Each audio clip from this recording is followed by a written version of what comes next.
Welcome, and another housecoat chat number 38. It's just after 4 p.m. It's a little late in the afternoon, but it was a gorgeous, beautiful day. I am your dude in a housecoat, and yes, we have a decent show. Gonna talk a little bit about some tariff, David Eby, Doug Ford, Trump, and I'm also gonna talk about being decent and kind to people, because the world needs more of that. Also, other things to talk about is if I have time and if I don't go on too long about other things, I'm going to talk about some things that the Romans used to do for mining. Blew me away when I heard it. Anyways, folks, welcome to the show. Positive five. The scone is lit. For those you know, you know. It is for those who have lost themselves.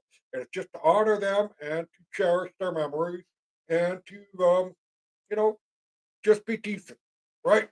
Anyways, I had a brand new camera. I played with it on Clipchamp. I thought it would be awesome. 4K camera. I got to put away. It's right here back in the box. But for whatever reason, it wouldn't work on YouTube. It works on Clipchamp, but it says it's being used elsewhere. So I got to figure that out. I wanted to do a show, and here we are, right? Yes, yes, yes. And what the crazy world that we live in, folks. You look at Doug Ford. What did he say? We're going to slap tariffs on the American electricity that we ship south to the border. Well, Doug Ford, you shot yourself in the foot because not even by lunch were you actually called or whatever and told that if you do that, it's almost like an act of war. And it really is, folks. Cutting off electricity to people because of a trade war that has so many variety of issues. It is amazing. For me, it's the fentanyl, the human trafficking, the gun smuggling. These areas in our country should be cleaned up and improved. The fact that we only catch out of the 100% of stuff that comes border illegally. They say meth, or I mean, fentanyl is 1%. But by God, 1%, they get 20, 45 kilograms of fentanyl stuff, enough to kill 6 million people. Oh, that is not a small problem in my mind, right? The tariff, like Doug Ford, like I said, tried to threaten to cut off electricity. And what was Trump's response was, why are we buying our power from another country? Exactly, Doug. You just shot yourself in the foot for revenue that was brought in for the Ontario people. You shot yourself in the foot. Now let's go to David Eby. David Eby has been hammering Trump. Bad man, bad man, bad man. Now, Trump is not perfect. I am not the biggest fan of him, even though you'll hear me speak of him, and you will probably think I am an Orange Man Rad fan. Truth be told, I do find him a bit annoying, but at the same time, I am grateful he became the U.S. president. Now, David Eby, who has been caught up in all this, trying to sound tough while our province people is billions and billions of dollars in debt, while he is trying to hammer Trump for the tariff. What exactly did China do? Remember, folks, they just slapped a bunch of stuff on our soybeans and other food products, agriculture products, and fishing, I believe, seafood, and I believe recreational equipment, all because our government, like the EU and I think the United States, are slapping tariffs on the Chinese-made electric vehicles because they make them cheaply and they can pump them up. And now we got this whole trade war with the Americans. The Chinese decide to nail us. And what does David Eby do? He tells the federal government that they should cancel the tariffs on China. My God, if I was getting neighbor for my milk, my neighbor was giving me milk, sorry, and I used to go to my neighbor every day for milk, and all of a sudden you're telling me that I should go across the ocean to get my milk. I'm using milk as an example. It's stupid. It costs more, right? And a few other things. It is ridiculous, folks. Ridiculous of what they're doing, and it's a shame. The whole argument. I mean, how many times has Doug Ford eaten his words? Same with David Eby. Say what you will about Orange Man Bad, but my God, his response to Doug Ford. And guess what? Doug Ford is now going to the United States with Dominic LeBlanc to meet with Lutnick, the trade administrator working with Peter Navarro and the Trump administration. And another key point that I think people should realize is that the American government stated they will not be openly discussing what is going on with the negotiations for the border. So I really do believe it's a lot to do with security and less so with trade. Because if it was all trade, I think the whole dialogue would be open, but it's not. And I'll tell you why it's not. Because the Americans a few years ago, and I might have brought this up in another stream, but let's bring it in again, is that the CBSA sat down with the American side for their border patrol basically to discuss improving security. And the Americans asked the officials on the Canadian side not to have a certain representative that is there on the Canadian side to attend these meetings because they believe he's corrupt and bought and paid for, and quite possibly spying for another nation. That last part is my opinion because there are some loose ends that still need to be tied up for me to make a conclusion, but it's there. Folks, our country is compromised royally, royally, royally, royally. And if you were just to hear that today and yesterday, they're now saying that Justin Trudeau back in 2015 had a closed door meeting with a Chinese national who is a big, apparently, drug dealer, lack of a better word, money laundering artist, whatever, at a private closed door meeting. The RCMP sat on that since 2015, folks. That is mind numbing. Mind numbing. I'm sorry, but I missed the surge hat that used to go do what was right, like Dudley do right. That's missing in our country. We no longer have a sense of law and order, folks. We do not.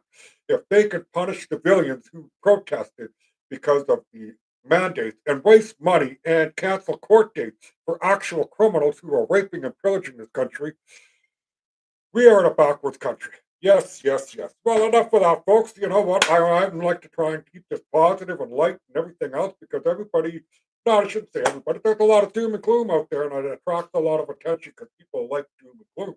But I will say something that is very, very important, and I think this will help us out more than anything in the world, and that is to try and be decent and kind to your neighbors, people you know, people that might need a hand, whatever. We are busy creatures. We have distractions. We have everything else that's going on. You know, I just shut off my iPad because there's stuff flashing on there, but it's okay. What I'm trying to say is that be kind and be decent. If somebody needs a hand, like it's just as simple as opening a door for somebody with a couple of packages in their hand so they don't have to struggle, right? Helping an old lady cross the street or whatever. I was supposed to go Sunday with my wife and a lady friend, an older lady, nice lady. Her name is Heather, and she's got plenty of good stories. Anyhow, they decided they wanted to go to Prince George on Sunday, and I said I don't want to go because I just spent money on a new camera and a microphone, and I hope the microphone sounds quite well and such. I just wish the camera would work. Anyways, I'm like, I don't really want to go because I'm going to spend more money, and I really don't want to spend more money. You can't spend money at home, really, right? So, I stayed home and I was just about to start dishes and I am hearing impaired. So sometimes when I want to crank the music up and then Danica, of course, is out of town, I turn the Bluetooth on my phone. And just before I started the dishes, darn, I missed cleaning them. Dang, she did them when she got home. Thank you. Thank you, honey, for doing the dishes. Anyway, they broke down on the way back and I had good music going on in the background. The Bluetooth phone kicked in. And so I think it might have taken me a half an hour basically to get to where they were.